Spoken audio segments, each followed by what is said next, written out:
Shalom bien-aimés dans le Seigneur, nous vous saluons dans le nom précieux et glorieux de notre Seigneur Jésus. Nous sommes dans la joie de pouvoir réellement nous retrouver et pouvoir partager la parole de notre Dieu. Que l'Éternel, notre Dieu, vous soit très favorable.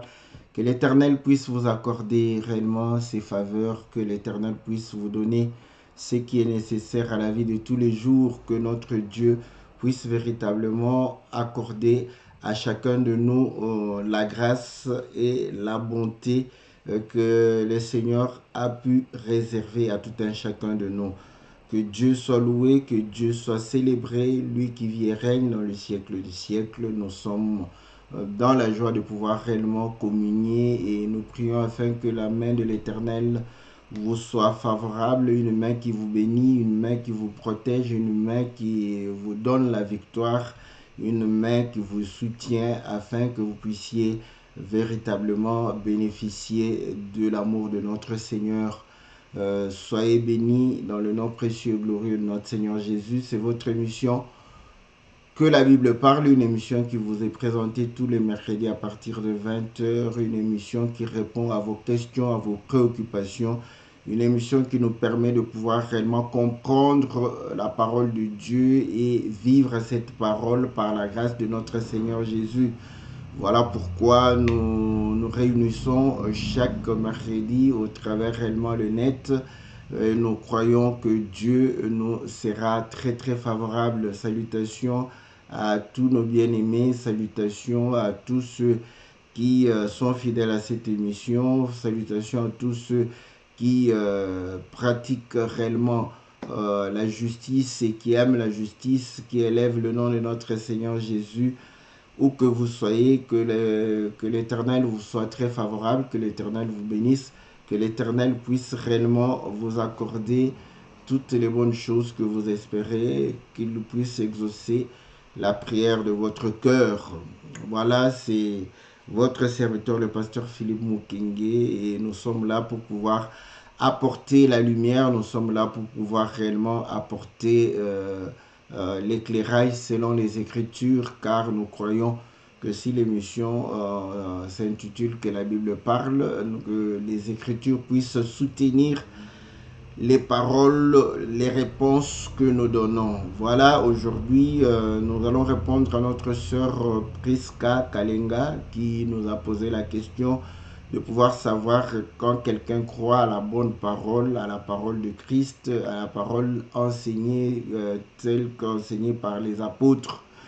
Et cette personne croit à cette parole et après un certain temps, elle se rend compte que celui qui l'a baptisé était un faux serviteur. Voilà. Doit-il s'inquiéter pour pouvoir réellement considérer que ce baptême n'est pas compté par le Seigneur, ou peut-il se rassurer pour dire que voilà, c'est toujours un vrai baptême malgré que le baptiseur n'était pas un serviteur de Dieu, n'était pas un homme de Dieu. Voilà, ça c'est une très très belle question. Voilà pourquoi nous avons voulu répondre à cette question.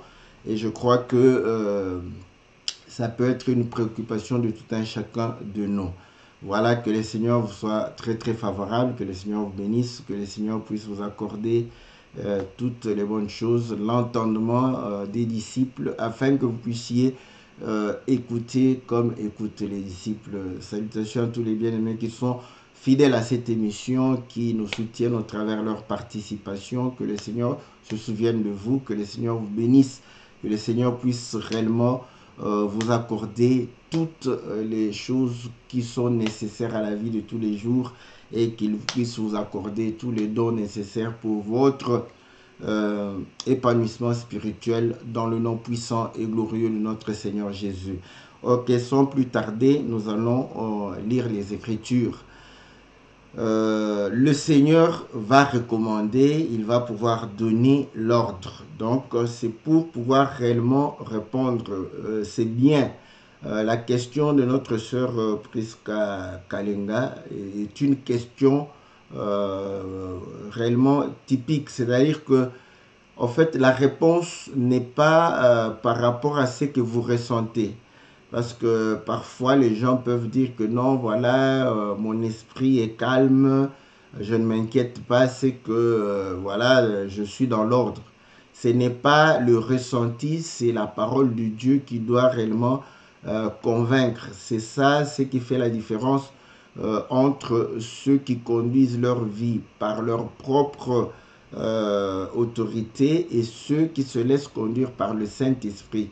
C'est-à-dire que lorsque nous sommes face à une situation, nous consultons les Écritures parce que le Seigneur va pouvoir dire que les paroles que je vous ai dites sont esprit et vie.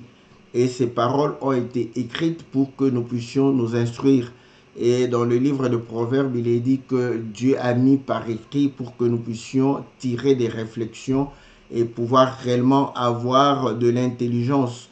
Donc nous comprenons que c'est au travers des Écritures que nous pouvons nous rassurer lorsque le Saint-Esprit nous accorde réellement la révélation des Écritures et le Saint-Esprit va pouvoir réellement apaiser notre cœur au travers les réponses, car il faut savoir que l'Esprit se mouvait au-dessus des eaux et nous savons que les eaux représentent aussi la parole de Dieu.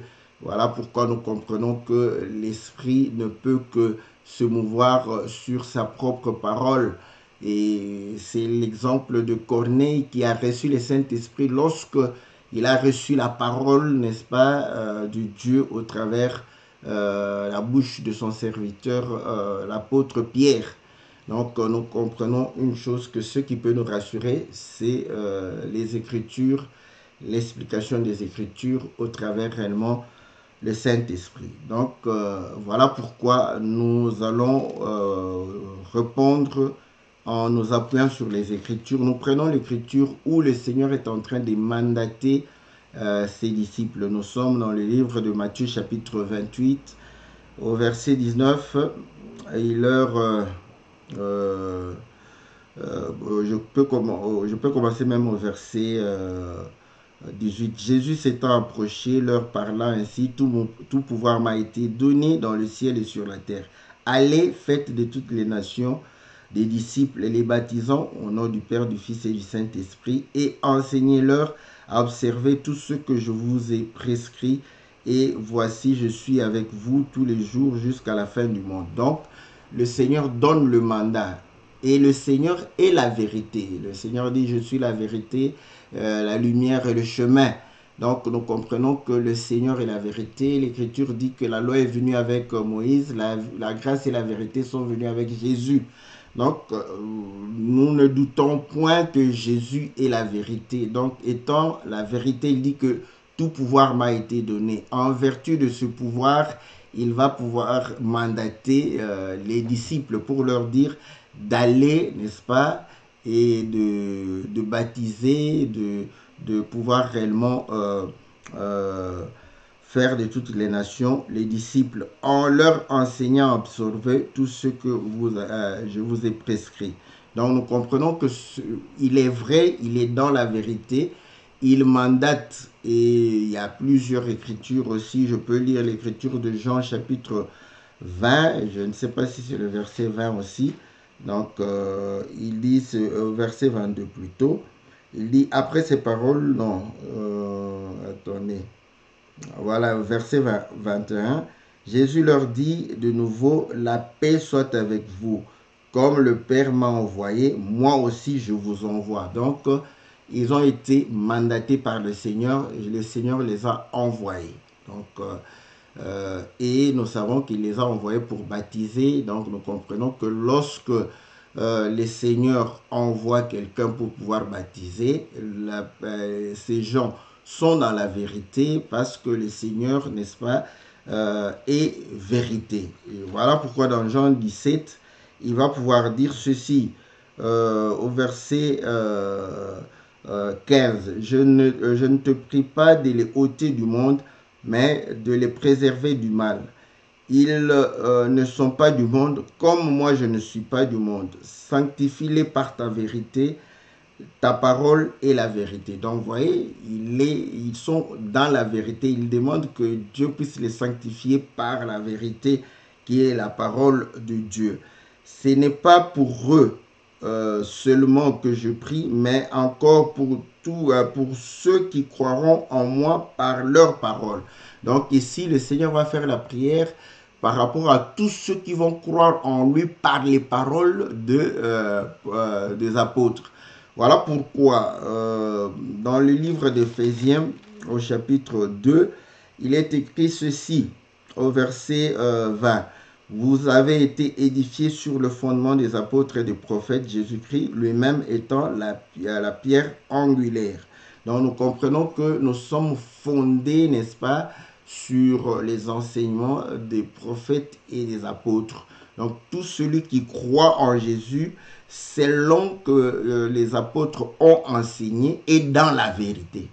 Parce que la vérité a sanctifié les apôtres et cette vérité est la parole de Dieu.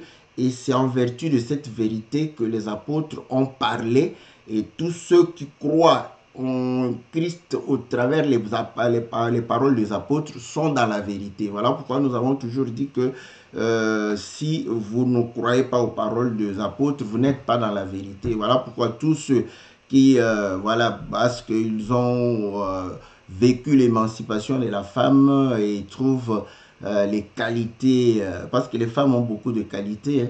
Donc aujourd'hui, il faut l'avouer que les femmes sont intelligentes. Nous avons des femmes très intelligentes. Elles sont, voilà, quand elles maîtrisent la chose, elles maîtrisent vraiment la chose. Donc elles sont beaucoup plus paisibles. Elles font moins de conflits. Bon, c'est vrai que quelques femmes exceptionnelles peuvent être, n'est-ce pas, problématiques. Mais il y a des qualités, il faut avouer. Donc, il y a des femmes de qualité, il y a des femmes intelligentes, des femmes sages, des femmes capables. Donc, vous voyez. Donc, mais cela ne leur donne pas l'autorisation de pouvoir enseigner. Donc, ceux qui, parce qu'ils ont vu des qualités dans les femmes, croient qu'elles peuvent enseigner dans l'église du Seigneur. Ils n'ont pas cru selon la parole du Seigneur, donc ils ne sont pas dans la vérité. Voilà, ça c'est un bel exemple de pouvoir comprendre que déjà, quand vous voyez comme ça quelqu'un, voilà, une femme qui peut vous baptiser comme ça, elle n'est pas dans la vérité. La question de notre sœur, c'est que quelqu'un est dans la vérité, a cru au Seigneur selon réellement l'enseignement des apôtres et des prophètes, Christ étant lui-même la pierre angulaire, et qu'après on découvre que la personne qui l'a baptisé était un faux serviteur de Dieu. Donc, donc il faut, est-ce qu'elle doit s'inquiéter ou se rassurer? Voilà la question de notre sœur. Donc déjà, nous voyons que lorsqu'on est mandaté par le Seigneur, on est dans la vérité. Mais écoutez, ici, le Seigneur a mandaté les disciples pour aller dans le monde et faire des nations ses disciples. Mais dans le livre de Matthieu chapitre 10, le Seigneur va aussi mandater encore ses disciples. Mais là, le rayon d'action était assez limité. Et nous allons comprendre que il va demander à ses disciples d'aller prêcher seulement dans les villes de Judée. Nous sommes dans Matthieu chapitre 10, verset 5. Tels sont les 12 que Jésus envoya après avoir donné les instructions suivantes. N'allez pas vers les païens, n'entrez pas dans les villes de Samarie, allez plutôt vers les brebis perdues de la maison d'Israël. Allez prêcher et dites, le royaume des cieux est proche. Guérissez les malades, ressuscitez les morts, purifiez les prêts, chassez les démons.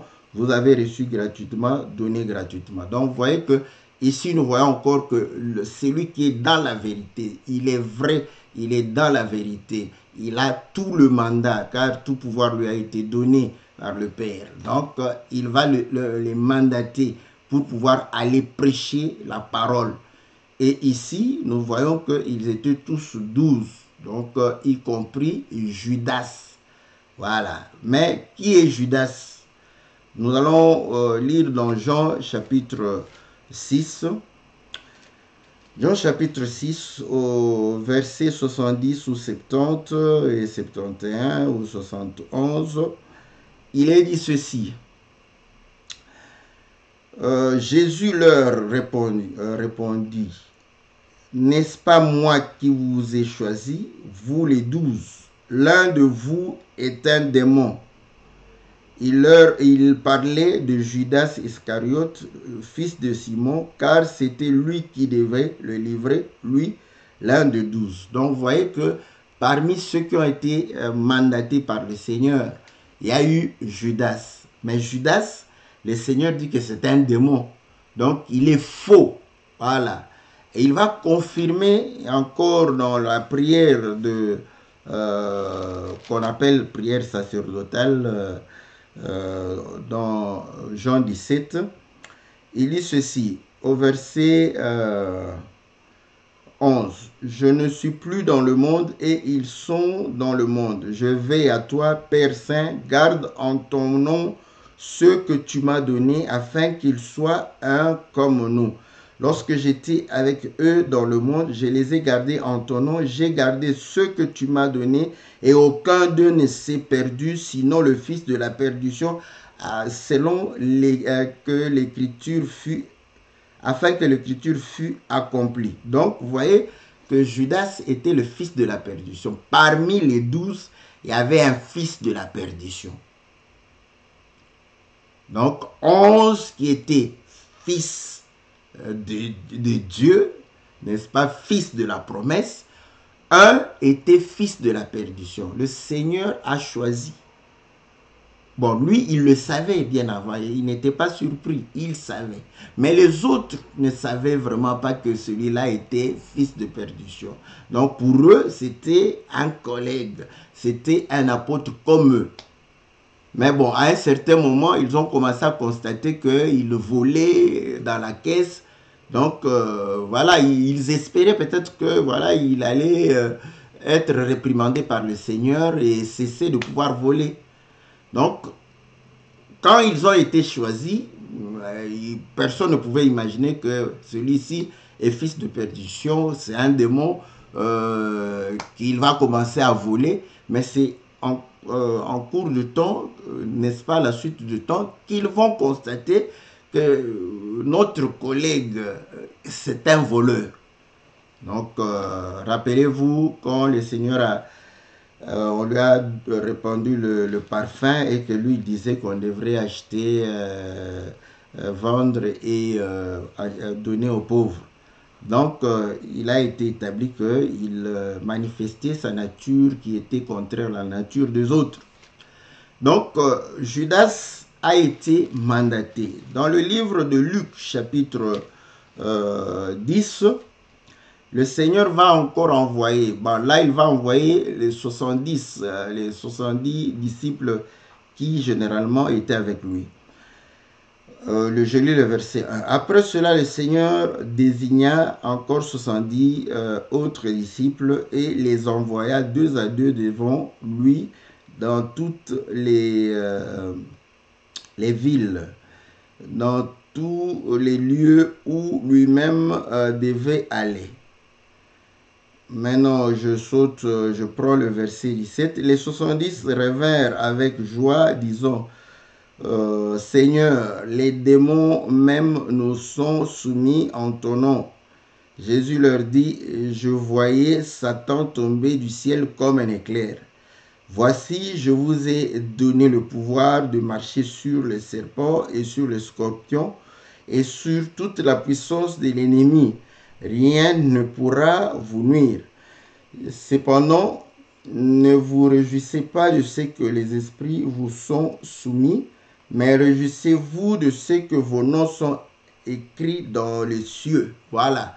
Donc là, le Seigneur précise, c'est lui qui les a mandatés, mais après il dit que voilà, c'est vrai, vous êtes allés avec mon autorisation, l'autorité qui vient de moi, le pouvoir qui vient de moi. Je vous ai donné le pouvoir de marcher sur le scorpion, sur les serpents, d'avoir le dessus de chasser les démons en mon nom, et ils ont chassé les démons en son nom. Mais le Seigneur vient pour dire que c'est pas ça. Il faut vous réjouir quand vos noms sont inscrits dans les cieux. Voilà.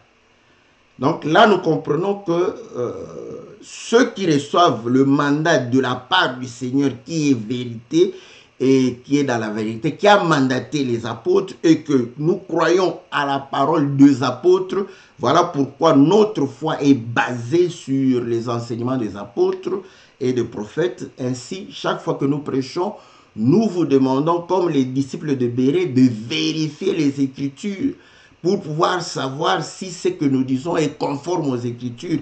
Parce que tout homme doit être considéré comme un menteur. Seul Dieu pour vrai. Et pour pouvoir vérifier si nous sommes dans le vrai, il faudrait chaque fois vérifier les Écritures ou demander l'Écriture. Voilà pourquoi nous, parfois, nous avons des exercices périlleux de pouvoir retrouver l'Écriture qui puisse confirmer nos dires.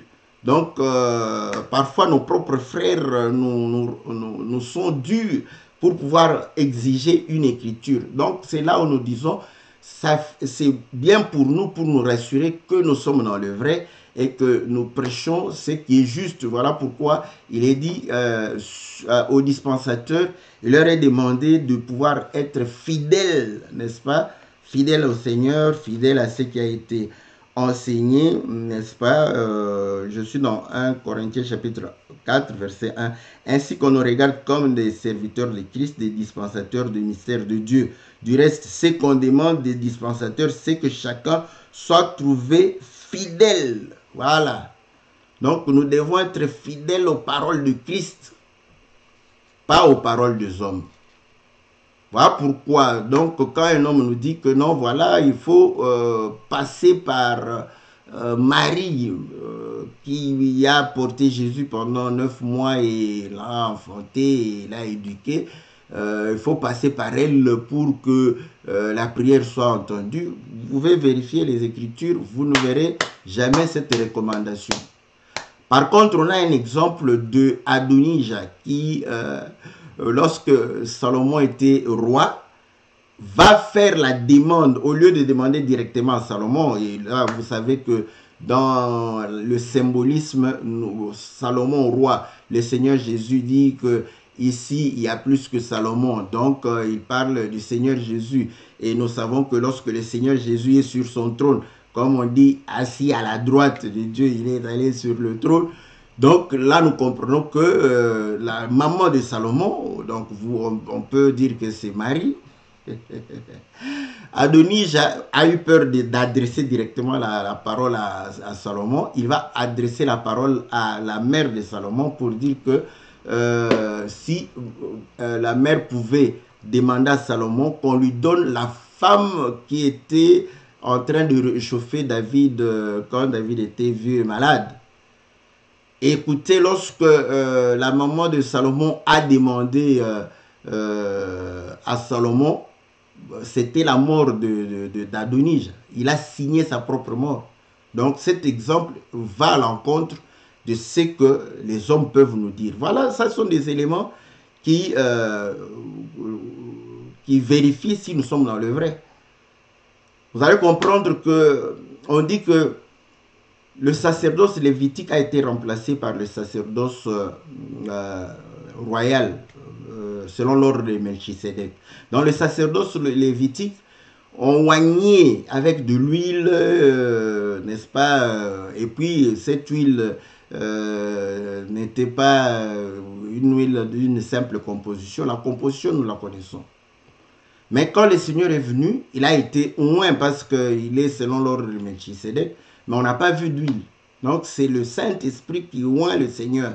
Donc aujourd'hui, quand vous allez, et vous allez voir que tous les apôtres qui ont été consacrés au Seigneur, ou ceux qui ont été, voilà, qu'on a prié pour qu'ils les exercent un mandat, n'est-ce pas, un service ou le ministère, aucun d'eux on a appliqué de l'huile.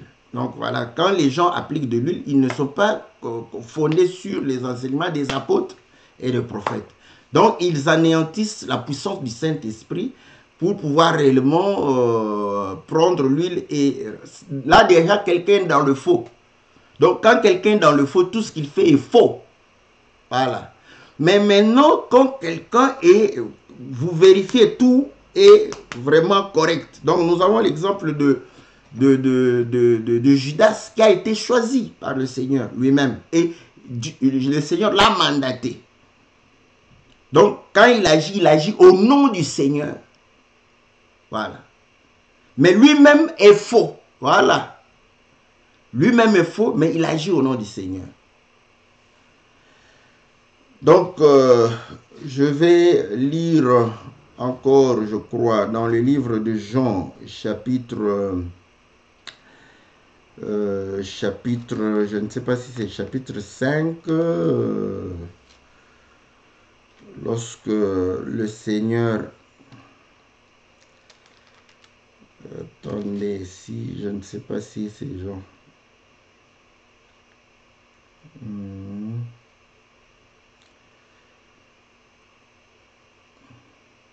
Ah, ok, Jean chapitre 3 d'abord, je crois.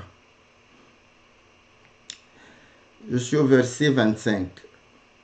Or, il s'éleva de la part des disciples de Jean une dispute avec un juif touchant à la purification. Ils vinrent trouver Jean et lui répondirent, lui dit, Rabbi, celui qui était avec toi au-delà du Jourdain et à qui tu as rendu témoignage, voici, il baptise et tous vont à lui. Voilà. Et là, donc il démontre que le Seigneur, n'est-ce pas, est en train de pouvoir baptiser. Bon, je cherche l'écriture où il est vraiment dit que... Ah, 22. Donc, voilà, 22. Après cela, Jésus, accompagné de ses disciples, se rendit dans la terre de Judée. Et là, il demeurait avec eux et il baptisait. Jean aussi baptisé à Hénon, près de Salim, parce qu'il y avait là beaucoup d'eau. On y venait pour être baptisé, car Jean n'avait pas encore été mis en prison. Oh, ah là là, je dois... Bon, j'ai la référence ici. Est-ce que je vais aller Matthieu 3, 600. Là, c'est l'expression que je cherche, parce que je peux le dire comme ça, mais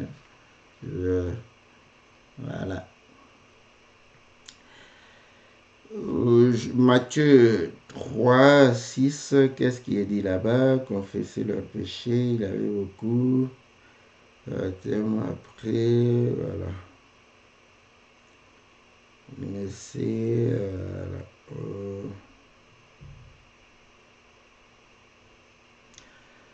je suis en train de chercher l'écriture où dit que toutefois, ce n'était pas Jésus qui baptisait, mais c'était ses disciples qui étaient en train de pouvoir baptiser. Si je suis ici, je vais voir.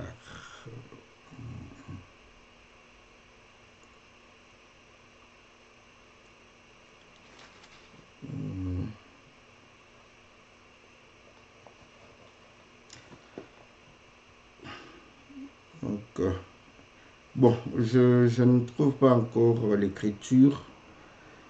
Je vais continuer, mais je sais que dès que pour ne pas perdre du temps. À Jean 4. Ok, merci bien-aimé Ghislain. Donc Jean 4, 2. 1, je commence. Le Seigneur sut que les pharisiens avaient appris qu'il faisait et baptisait plus de disciples que Jean. Toutefois, Jésus ne baptisait pas lui-même, mais c'était ses disciples. Voilà.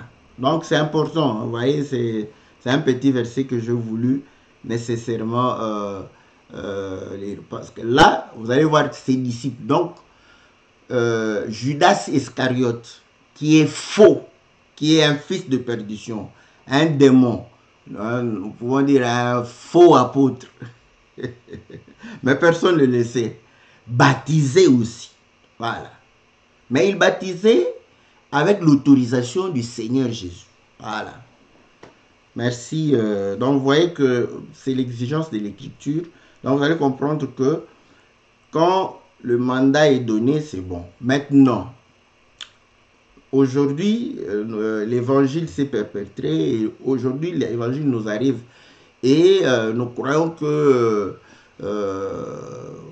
le salut, n'est-ce pas, nous est donné, n'est-ce pas, de manière à demeurer dans la parole. Donc, là où on demeure dans la parole, maintenant, nous prenons d'abord les apôtres avant d'arriver à nous, les apôtres. Avec eux, est-ce qu'il y a eu de telles situations? Nous disons oui. Voilà pourquoi dans le livre de 1 Timothée chapitre 5, je crois, 1 Timothée chapitre 5, au verset 22, il est dit ceci: n'impose les mains à personne avec précipitation et ne participe pas au péché d'autrui, toi-même conserve-toi pur. Donc ici, nous voyons qu'on lui demande de ne pas imposer les mains avec précipitation. Hébreux chapitre 6 nous dit ceci, cependant, au verset 1, c'est pourquoi, laissant les éléments de la parole de Christ, tendons à ce qui est parfait, sans poser de nouveau le fondement du renoncement aux œuvres mortes, de la foi en Jésus, de la doctrine des baptêmes, de l'imposition des mains. Voilà. Donc, vous allez comprendre que il y a l'imposition de main, c'est une doctrine, c'est un enseignement. On impose les mains aux malades, n'est-ce pas? On impose les mains pour aussi mandater quelqu'un d'une mission, n'est-ce pas? Et on impose aussi les mains pour pouvoir communiquer quelques grâces. Voilà pourquoi le Seigneur laissait que les enfants viennent à lui pour pouvoir les imposer les mains. Donc, on impose aussi les mains, n'est-ce pas, pour amener quelqu'un à la dignité, n'est-ce pas, de servir le Seigneur dans le ministère.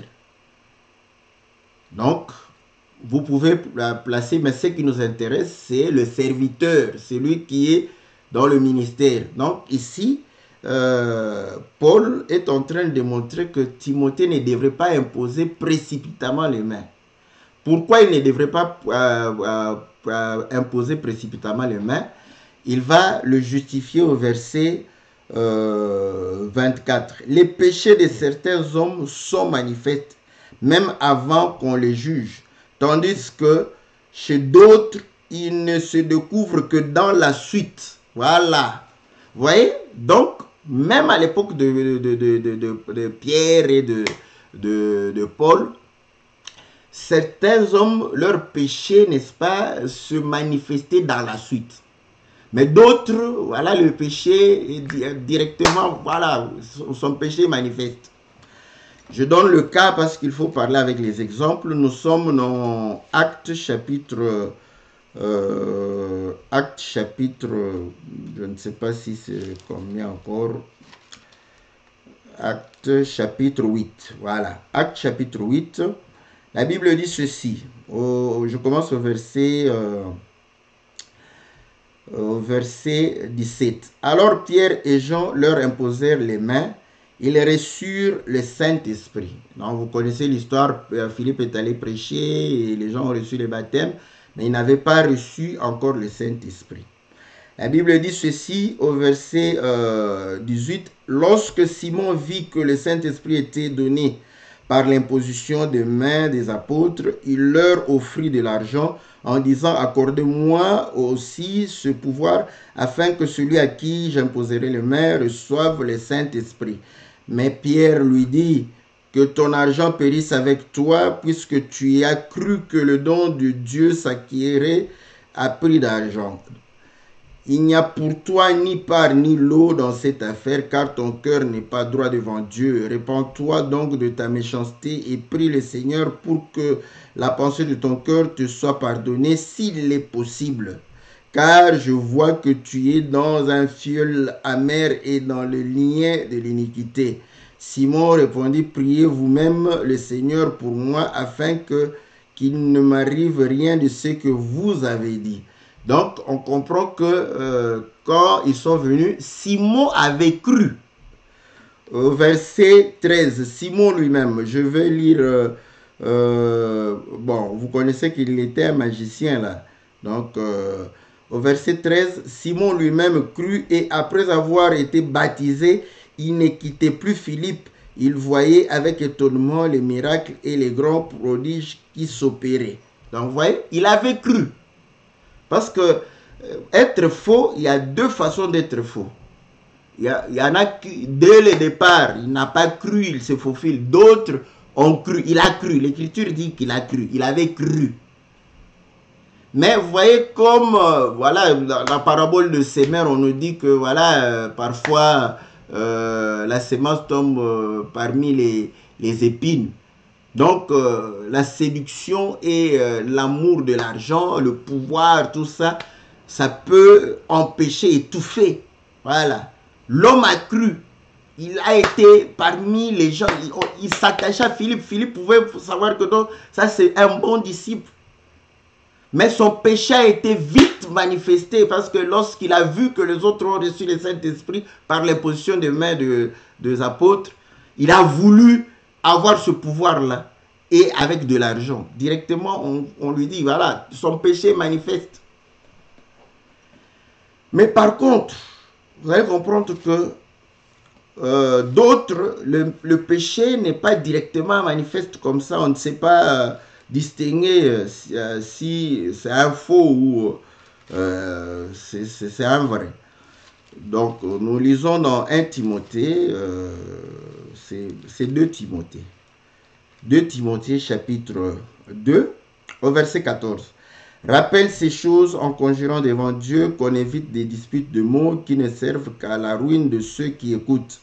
Efforce-toi de te présenter devant Dieu comme un homme éprouvé et un ouvrier qui n'a point à rougir, qui dispense droitement la parole de la vérité. Évite les discours vains et profanes, car ceux qui les tiennent avancent toujours plus dans l'impiété et leur parole rongera comme la gangrène. De ce nombre sont Hyménée et Philette, qui se sont détournés de la vérité. Vous voyez, ils se sont détournés de la vérité. Ils étaient dans la vérité, mais ils se sont détournés de la vérité. Voilà. Qui se sont détournés de la vérité, disons que la résurrection est déjà arrivée et qui renverse la foi de quelques-uns. Voilà. Vous voyez? Donc, ils étaient dans la vérité, ils se sont détournés. Donc, voilà un serviteur où il reçoit un mandat dans la vérité, parce que ceux qui sont dans la vérité, ceux qui ont cru à la parole des apôtres et des prophètes, Jésus étant la pierre angulaire, donc ils ont cru en Jésus par la parole des apôtres, ceux-là sont dans la vérité. Et il reçoit le mandat. Donc le mandat que le Seigneur a donné aux apôtres était le mandat qui leur permettait d'être dans la vérité. Et ils ont transmis ce mandat à d'autres. Et ceux qui reçoivent ce mandat restent dans la vérité. Donc dans la vérité, et il va baptiser comme Judas. Donc tu reçois le baptême parce que tu as cru à la vérité et tu reçois le baptême conformément, n'est-ce pas, à la doctrine des apôtres, au nom de Jésus-Christ. Voilà. Maintenant, dans la suite de temps, parce que les péchés de certains se révèlent dans la suite de temps, dans la suite de temps, l'homme se détourne de la vérité. Écoutez, il change la vérité en mensonge. L'Écriture dit, au verset 19, « Néanmoins, le solide fondement de Dieu reste debout avec ses paroles qui lui servent de sceau. Le Seigneur connaît ceux qui lui appartiennent et quiconque prononce le nom du Seigneur, qu'il s'éloigne de l'iniquité. » Vous voyez, donc, lorsqu'on a cru, parce que l'homme a été mandaté, étant dans la vérité, donc, on ne croit pas à l'homme, on croit au Seigneur. Donc, on est dans la vérité. Voilà pourquoi on n'a pas annulé le baptême de Judas. Parce qu'il a baptisé ayant le mandat. Mais quand bien même lui-même était faux. Jésus savait qu'il était faux. Vous voyez? Il a chassé les démons. Et le Seigneur dit que on ne se réjouit pas parce qu'on chasse les démons. On ne se réjouit pas parce qu'on baptise. Voilà pourquoi Paul, même pour le baptême, il a dit que je n'ai pas été établi ministre pour vous baptiser. Donc, c'est pour dire que, au fait, bon, ça peut paraître paradoxal. Là, je mets ça entre parenthèses. Je ne voudrais pas me lancer là-dessus. Donc, vous allez comprendre que la personne reçoit le mandat et baptise, mais après, il se détourne. Là. Donc, le fondement subsiste. Voilà. Écoutez, il dit au verset 20. Dans une grande maison, cette grande maison, il s'agit de l'église. Dans une grande maison, il n'y a pas seulement des vases d'honneur et d'argent, mais il y en a aussi de bois et de terre. Les uns sont des vases d'honneur, les autres sont d'un usage vil. Donc, même dans ta maison là-bas, vous allez comprendre que les vases d'usage vil sont aussi utiles, mais ne sont pas... Ça c'est bon, j'aime ça. Ne sont pas honorés parce que ces vases se retrouvent dans la maison. Vous voyez le pot pour que les enfants, parce qu'ils ne savent pas monter sur le WC, n'est-ce pas? Donc, on peut acheter de pot pour ça. Ça sert à ce que l'enfant puisse se soulager là-bas. Mais ces vases, n'est-ce pas, sont d'usage vil. Personne ne mangera là-dessus. Même si on achète ça tout neuf, personne ne voudra. Quand il sait, il va refuser. Si Dieu t'avait montré que c'est un faux serviteur, tu n'allais pas accepter qu'il te baptise. Voilà. Mais comme il t'a aveuglé, même les apôtres n'ont pas su, hein, parce que Hyménée et Philette, donc l'apôtre n'a pas su que c'était des gens qui allaient se détourner de la vérité. Donc c'était des vases d'usage vil. Écoutez, dans le livre de Romains, chapitre 9, Romains chapitre 9, ce sont les fils de la perdition. Voilà, Romains chapitre 9, selon Romains chapitre 9, au verset 21. Le potier n'est-il pas maître de l'argile pour faire avec la même masse un vase d'honneur et un vase d'un usage vil? Et que dire si Dieu, voulant montrer sa colère et faire connaître sa puissance, a supporté avec une grande patience des vases de colère formés pour la perdition. Voilà. Vous voyez? Donc, Judas, il était utile, hein, vous voyez? Comme le Seigneur savait que l'argent était source, racine de tous les maux, il a pris la donnée. Au vase d'usage vil, prends l'argent, comme ça tu nous gères, n'est-ce pas? Les autres, restent avec moi. Voilà, toi tu gères l'argent et ils ne le surveillent même pas. Donc vous allez comprendre que dans la maison, il y a des vases d'usage. Ce sont les serviteurs, parce que il parle des vases comme étant les serviteurs. Il s'agit des serviteurs. Je rentre dans 2 Timothée. Voilà. Il dit, si donc quelqu'un se conserve pur, au verset 21, en s'abstenant de ces choses, n'est-ce pas? Il sera un vase d'honneur, sanctifié, utile à son maître, propre à toute bonne œuvre. Vous voyez? Donc, utile à son maître. Maître, la relation maître-serviteur. Les vases sont des serviteurs. Il y a des serviteurs d'usage vil. Ça, c'est pour nous montrer aussi que, voilà, de ne pas nous confier à l'homme. Ça, c'est Dieu fait des choses comme ça ce sont des exemples. Là, tu comprendrais que non, je ne dois pas me confier à l'homme. Je dois me confier en Dieu. Voilà pourquoi nous ne nous confions jamais à l'homme. Dès que tu prêches, tu dis les choses conformément à la parole, nous te suivons. Dès que tu te détournes, on ne te suit plus. Même si tu m'as baptisé, même si tu m'as prêché, tu m'as levé du paganisme. Donc, voilà, dès que tu te détournes, c'est fini. Donc, voilà. Donc, c'est parce que nous faisons confiance à celui qui est Dieu et non au serviteur. Tant que le serviteur est dans la vérité, ok, il aura l'honneur qui lui est dû parce que c'est l'honneur qu'on donne au Seigneur Jésus. Donc, nous comprenons que il y a encore un cas dans 1 Timothée chapitre 1 au verset je dis 19. En gardant la foi et une bonne conscience, cette conscience, quelques-uns l'ont perdue. Ils ont fait naufrage par rapport à la foi. De ce nombre sont Hyménée, Alexandre, que j'ai livré à Satan afin qu'ils apprennent à ne pas blasphémer. Vous voyez? Ils avaient cru. Mais après, ils ont fait naufrage. Ils avaient cru. Ils étaient sincères au début de leur foi. Mais ils ont fait naufrage parce qu'ils ont corrompu leur conscience. Et là, on n'annule pas tout ce qu'ils étaient, n'est-ce pas? Ils ont été mandatés. Ils ont été mandatés par ceux qui ont le pouvoir dans la vérité. Donc, c'est le mandat. Je donne un exemple. Vous avez...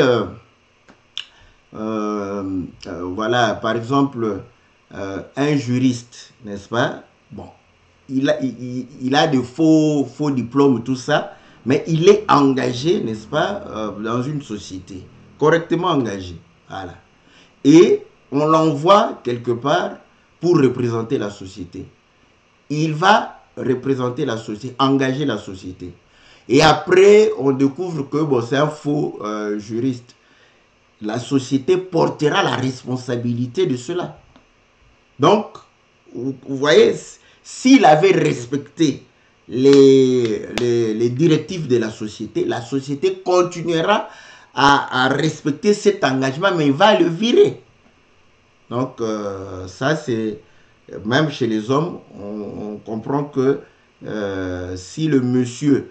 respecte les règles de la société, mais lui-même est faux et qu'on découvre qu'il est faux, lui il est viré, mais le reste, voilà, la société va continuer à pouvoir prendre la responsabilité sur tous les engagements qui ont été pris au travers de la personne qui a été dûment mandatée par la société.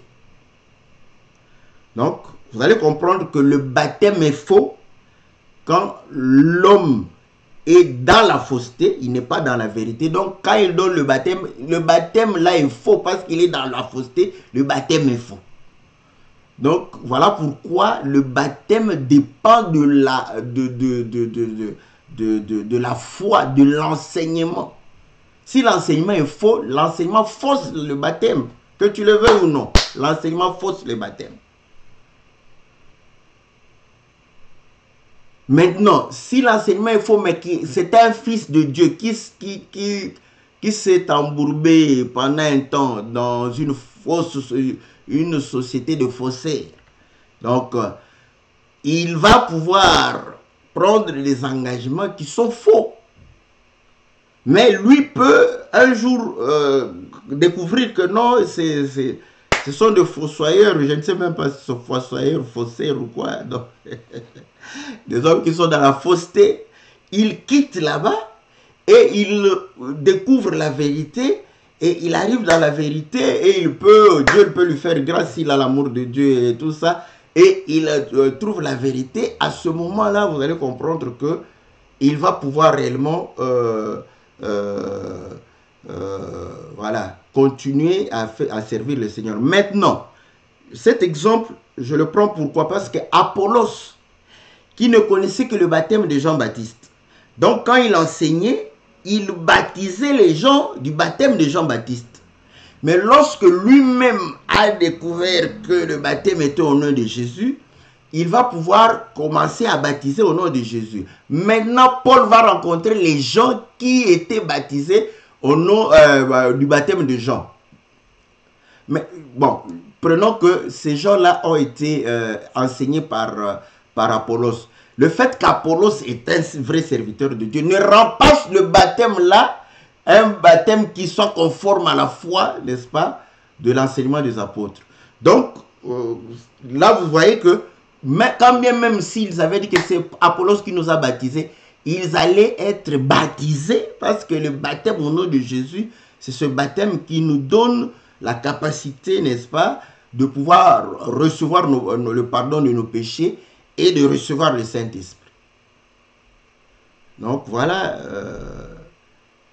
nous disons, n'est-ce pas, quand toi-même, n'est-ce pas, tu ne crois pas, tu vas, donc, quand toi tu ne crois pas, tu rendras ton baptême nul et sans effet.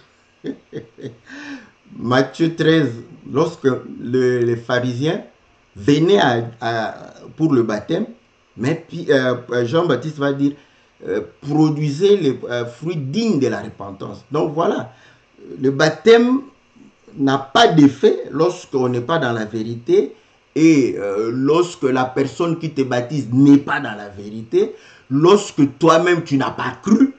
Donc ce baptême-là n'est pas conforme aux Écritures. Parce que pour être baptisé, il faut croire. Donc, si tu es conscient, c'est pourquoi je dis, quand bien même tu peux être baptisé par quelqu'un qui est vrai, qui se trouve dans la vérité, mais toi-même tu n'as pas cru. Tu t'es fait baptiser juste parce que tout le monde se faisait baptiser et tout ça. Quand tu te rends compte, ta conscience, et surtout là, quand ta conscience t'interpelle, tu peux redemander le baptême. Donc, bon, quand je dis redemander, c'est parce que là, tu vas t'engager, parce que le baptême, c'est aussi l'engagement d'une bonne conscience. Et ça correspond au fait que ceux qui croiront seront baptisés. Tu n'avais pas cru, tu t'es fait baptiser juste parce que peut-être qu'il y avait une sœur qui te plaisait, qui était dans le monde et que tu as vu, elle a commencé à prier. Et pour ne pas perdre le contact, tu t'es fait aussi baptiser juste pour être à côté de la sœur et pouvoir réellement continuer à draguer la sœur. Voilà. Donc, et après, tu es touché par la parole, tu comprends que non, non, non, non, non, non. Tu ne dois pas te distraire par la sœur et que tu es interpellé par ta conscience. Tu peux dire vraiment que non, je n'avais pas cru. Maintenant, j'ai cru parce que j'ai été plongé comme un canard dans l'eau. Et je suis resté le même hier, aujourd'hui, et je risque de l'être en enfer. Voilà, bien-aimés dans le Seigneur, la réponse que nous donnons. Nous saluons encore une fois de plus notre sœur Priska Kalinga. Donc que Dieu vous bénisse. Et comme nous le disons toujours, envoyez-nous vos questions, n'est-ce pas? Elles nous permettent de pouvoir réellement nous édifier et édifier les autres. Que le Seigneur vous soit très très favorable, que le Seigneur vous bénisse, que le Seigneur puisse véritablement vous soutenir en tout temps et en tout lieu et qu'il puisse vous accorder toutes les bonnes choses. Voilà, donc on se retrouve pour notre émission Que la Bible parle le mercredi prochain si nous n'avons pas de programme spécial et pour louer l'Éternel le lundi. Comme nous le disons, continuez à nous mettre en prière car nous sommes en train de préparer un voyage missionnaire où nous allons participer à la grande fête, n'est-ce pas, de Cantique des Saints et à la grande fête des Saints. Et donc, voilà, le 31 juillet, n'est-ce pas, à l'esplanade de la Fikine à Kinshasa. Tous les saints de Kinshasa sont invités et nous disons même ceux de Brazzaville peuvent venir parce qu'il y aura des chantes qui vont venir même de Brazzaville, de provinces et certainement de Kinshasa. Et nous aussi, nous allons pouvoir, par la grâce de Dieu, y aller avec les chantres, n'est-ce pas, de l'Europe pour pouvoir prester et communier avec les frères. C'est pour consolider la communion fraternelle et c'est pour aussi permettre à ce que nous puissions réellement nous connaître et permettre à tous les saints de pouvoir réellement voir ce que le Seigneur a fait au milieu de ses enfants et permettre aussi à ceux qui ne nous connaissent pas de pouvoir réellement avoir l'occasion de nous connaître. Voilà, bien aimé dans le Seigneur, donc c'est gratuit, l'entrée est gratuite, donc voilà, que le Seigneur vous soit très très favorable, que le Seigneur vous bénisse au nom puissant et glorieux de notre Seigneur Jésus. Amen.